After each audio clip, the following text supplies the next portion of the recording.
رجوع کرتے تھے، اور عام صحابہ کرام عام حالات میں اور بعد کے حالات میں ان صحابہ کرام کی طرف رجوع کرتے تھے جو علماء صحابہ ماہرین فن ہوا کرتے تھے۔ یہ ایک کامن بات ہے۔ بہت سے لوگ حدیث سے پوچھنے کے لیے حضرت ابو ہریرہ رضی اللہ تعالیٰ عنہ، حضرت ابن عباس رضی اللہ تعالیٰ عنہ، حضرت زید رضی اللہ تعالیٰ عنہ، حضرت عمر فاروق کے پاس، حضرت معاذ بن جبل، حضرت عبادہ بن صامت، حضرت عبداللہ ابن مسعود رضی اللہ عنہم، یہ جو علماء صحابہ جن میں سے میں نے چند کا نام لیا، ان علماء صحابہ کی طرف رجوع کیا کرتے تھے۔ سب سے نہیں پوچھا جاتا تھا اور سب لوگ فتویٰ نہیں دیتے تھے، اور ان علماء میں بھی اگر کسی سے فتویٰ پوچھا گیا اور اس کو علم نہیں ہوتا تو وہ جواب نہیں دیتا تھا۔ یہ اہم نقطہ۔ ہاں، ایک روایت بعض حدیثوں میں حضرت عمر سے اور بعض میں حضرت ابوبکر صدیق سے مروی ہے کہ ان سے پوچھا گیا، سورہ عبس وتولی میں ہے نا، وفاکہۃ وابا، کہ ہم نے میوہ اور سبزی پیدا کی، ایک گھاس ہے ابا۔ تو کسی نے آ کے پوچھا، حضرت ابوبکر صدیق یا عمر فاروق میں سے زیادہ تر مشہور حضرت ابوبکر صدیق سے روایت ہے کہ سیدنا ابوبکر صدیق سے کہا کہ یہ ہم فاکہہ تو جانتے ہیں کہ میوے کو کہتے ہیں، لیکن یہ ابا کیا ہے جو اللہ نے فرمایا کہ ہم نے تم کو فاکہہ میوے دیے اور ابا دیے، اس کا مطلب کیا ہے، اس کی مراد کیا ہے؟ تو حضرت ابوبکر صدیق کا جو جواب ہے وہ اہل سنت والجماعت کا اصول بن گیا، تفسیر کے اصولوں میں سے ایک اصول بن گیا کہ اللہ اور رسول کی باتوں میں ایک انسان کو کیا موقف، کیا طریقہ اختیار کرنا چاہیے جواب دینے میں۔ آج ہمارے یہاں لوگ جرأت کرتے ہیں، ہاں، علم نہیں ہے، عالم نہیں ہے، فتوے دے رہے ہیں۔ حضرت ابوبکر صدیق کا یہ جواب دیکھیے، وہ کہتے ہیں ایو سماء تذلنی و ایو ارض تقلنی اذا قلت فی کلام اللہ ما لا اعلم، کہ کون سا آسمان مجھے پناہ سایہ دے گا، کون سی زمین مجھے پناہ دے گی جب میں اللہ کے کلام کے بارے میں وہ بات کہوں گا جو میں نہیں جانتا۔ بغیر علم کے اگر اللہ کے کلام کے بارے میں کوئی بات کہوں گا تو مجھے کہیں ٹھکانہ بچنے کی جگہ نہیں ملے گی۔ کون کہہ رہا ہے؟ صدیق اکبر، نبی صلی اللہ علیہ وسلم کے بعد اس امت کی سب سے افضل شخصیت، کہ اللہ کے کلام میں اپنے دماغ سے بات نہیں کہنا چاہیے۔ وَلَا تَقْفُ مَا لَيْسَ لَكَ بِهِ علم، جس چیز کا تمہیں علم نہیں ہے، قرآن کی آیت ہے سورہ بنی اسرائیل میں، ہاں، جس کا علم نہیں ہے اس کے پیچھے نہ پڑو۔ ان السمع والبصر والفؤاد کل اولئک کان عنہ مسئولا، یقیناً کان، آنکھ اور دل و دماغ، اس کے تعلق سے تم سے سوال کیا جائے گا۔ یہ کوئی چھوٹی بات نہیں ہے دین کے بارے میں کوئی جواب دینا۔ ہاں، حضرت امام احمد بن حنبل رحمہ اللہ کہتے تھے کہ اس آدمی کو فتویٰ دینا نہیں چاہیے۔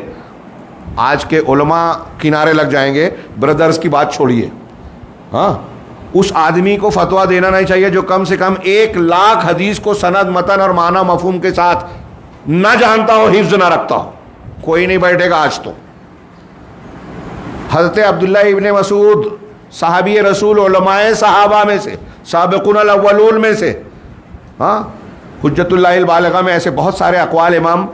شاہ ولی اللہ صاحب نے اور دوسری کتابوں میں آپ کو ملے گا کہ سلف کا منہج اور طریقہ کیا تھا، سند کے ساتھ یہ اقوال نقل کیے لوگوں نے۔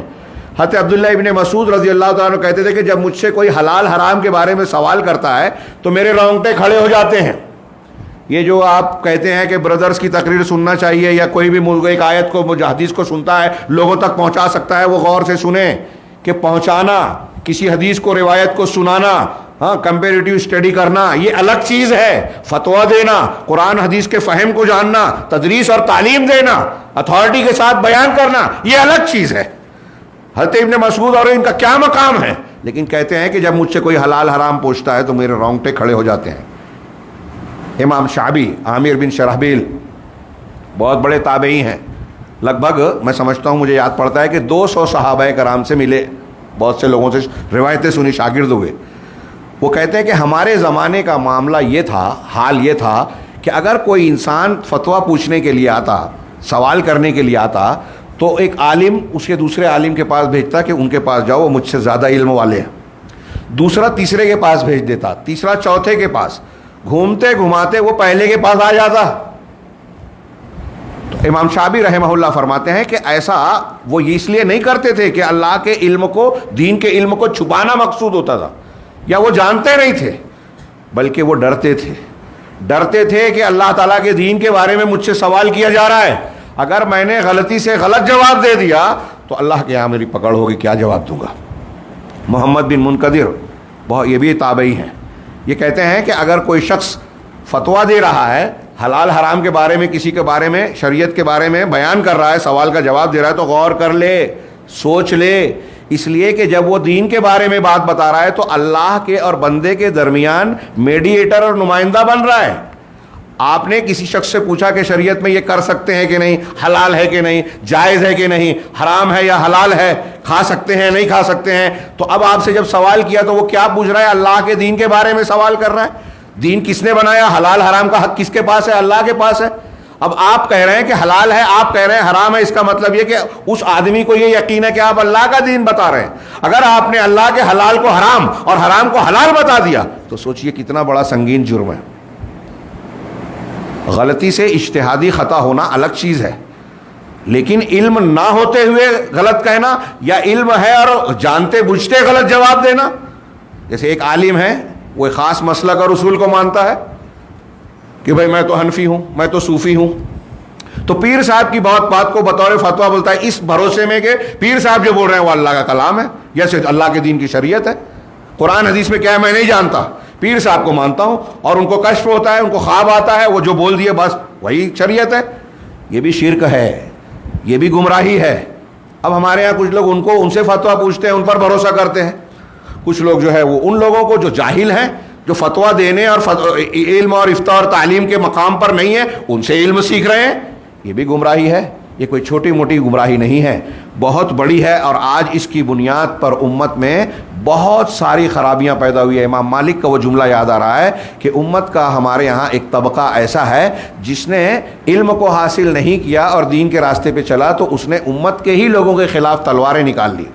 آج جو تحریکی لوگ خود مسلمانوں کو مار رہے ہیں، فتویٰ دے رہے ہیں کہ کافر ہیں، حکام کافر ہیں، کہیں دھماکہ، کہیں غیر مسلموں کا ایک اعلی کار بنتے ہیں وہ تحریکیوں کا، ہاں یہود و نصارہ ان کو یوز کر رہے ہیں۔ ہمارے یہاں تنظیمیں بن رہی ہیں، ابھی ایک تنظیم پر جو ہے پھر سے پابندی لگی، ہاں پی ایف آئی پر، اس سے پہلے کچھ تنظیمیں تھیں۔ یہ سارے کے سارے اس بدعقیدگی یا غلو آمیز اسلام اور غلط فکر اور غلط منہج کے شکار ہوئے۔ آپ دیکھیں گے کہ یہ علماء سے دین نہیں سیکھتے تھے۔ یہ جدید دور کے خارجیوں کے بارے میں پہلے سے لے کر آج تک ان کی یہ علامت بتائی گئی ہے کہ یہ علماء سے دور رہتے ہیں، علماء سے استفادہ نہیں کرتے۔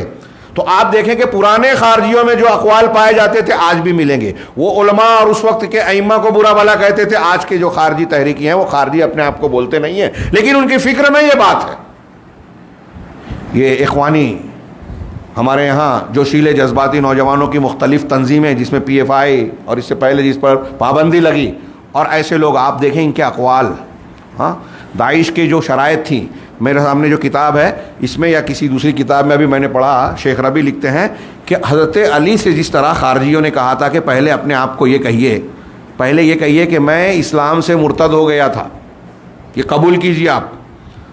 اور پھر اپنے آپ کو مرتد مان کر پھر سے آپ ہمارے سامنے کلمہ پڑھیے، مسلمان ہوئیے، تب ہم آپ سے بات کریں گے۔ حضرت علی رضی اللہ تعالیٰ عنہ عشرۂ مبشرہ میں سے، اہل بیت میں سے، ان سے کہہ رہے ہیں یہ خارجی شرط رکھی، دکتور ربی نے ذکر کیا، تو حضرت علی رضی اللہ تعالیٰ عنہ نے کہا کہ اگر تمہاری اس بات کو میں مان لوں اور یہ کہوں کہ میں مرتد ہو گیا تھا، تو میں نے اللہ کے رسول صلی اللہ علیہ وسلم کے ساتھ جو قربانیاں دی، دین کی خدمات کی ہیں، وہ ساری کی ساری رائے گاہ عقارت ہو جائے گی اور بہت ساری باتیں رد ہو جائے گی، یہ میں نہیں کر سکتا۔ تو انہوں نے تلوار نکالی، جنگ لڑی، نہروان کی جنگ ہوئی، اللہ تعالیٰ نے حضرت علی کو فتح عطا فرمائی، اور اس جنگ میں مقتولین میں وہ شخص ملا جس کو اللہ کے رسول نے بتایا تھا کہ وہ ذو الثدیہ ہوگا، اس کا سینے کا ایک حصہ جو ہے ابھرا ہوا ہوگا، مقتولین میں وہ بھی ملا لاشوں کے بیچ میں۔ اللہ کے حضرت علی نے شدہ شکر ادا کیا کہ اللہ تعالیٰ نے میری مدد کی، اور ان کو اہل حق کہا تھا اللہ کے رسول صلی اللہ علیہ وسلم نے۔ تو میں عرض کرنا چاہتا ہوں کہ جیسے یہ شرط تھی نا، بتایا کہ داعش کے لوگ جو ابھی ایک تنظیم بنی تھی نا، یہود نصارہ نے بنائی تھی، ہمارے یہاں نوجوان اندھے ہو جاتے ہیں۔ حضرت حسن بصری کہتے ہیں کہ فتنے جب آتے ہیں نا تو عالم ابتدا میں جان لیتا ہے، اور جاہل فتنہ جب نقصان پہنچا چکتا ہے اور واپس ہونے لگتا ہے، اس کے بعد جاہل اس فتنے کو جانتا ہے۔ ہاں تو شروع میں لوگ داعش کے بارے میں علماء کرام کہتے رہے، لوگ مانے نہیں۔ ابھی بھی ایسا ہی ہوتا ہے، ہمارے یہاں علماء جو کہتے ہیں اس کو لوگ قبول نہیں کرتے، ارے یہ بزدل ہیں، حالات سے واقف نہیں ہیں، جدید تقاضوں سے واقف نہیں ہیں، جانتے نہیں ہیں، فقہ الواقع سے دور ہیں، علماء تو ایسے ہیں، علماء تو ویسے ہیں۔ یہ ایک سازش کے تحت جو چلایا گیا ہے، اور ہمارے یہاں منکرین حدیث، تحریکی، اخوانی، خارجی، رافضی، ان کے ایجنٹ، یہ سب جو میں نے نام لیا، یہ صرف بھرپائی کے لیے نہیں، یہ حقیقت ہے. یہ ہمارے علماء کے تعلق سے ہمارے عوام کو بدگمان کرتے ہیں، دور کرتے ہیں. علماء سے دوری، دین سے دوری، علماء کا فقدان. کل میں نے جمعہ میں بیان کیا کہ یہ فتنوں کا دروازہ کھولنا ہے، یہ قیامت کی نشانیوں میں سے ہے. عالم علماء کا عدم وجود جہالت کو فروغ دے گا، اور جہالت سے ہر برائی پیدا ہوگی، شرک، بدعت، خرافات، منہج کا انحراف، ہر دشمنوں کی چالوں کی کامیاب ہونا، سب چیزیں آئے گی، اور وہ اسی کا شکار ہے مسلمان. بات تھوڑی یعنی ادھر اس طرح سے آگے بڑھ گئی کہ آپ یہ ان مسائل سے جڑے ہوئے مسائل کو سمجھ سکتے ہیں کہ ہم جو بات کر رہے ہیں وہ خالی خلی نہیں ہے. آج ہماری زندگی سے کتنے بڑے خطرات اس سے جڑے ہوئے ہیں، اس پہلو کو نظر انداز کرنے کی وجہ سے. تو میں عرض یہ کر رہا تھا، کہا تھا کہ علماء سے صحابہ کرام میں اور اس زمانے میں ایک طریقہ اور وتیرہ یہ تھا کہ حلال حرام کا فتویٰ دینے سے ڈرتے تھے. میں آج دیکھتا ہوں ہمارے کچھ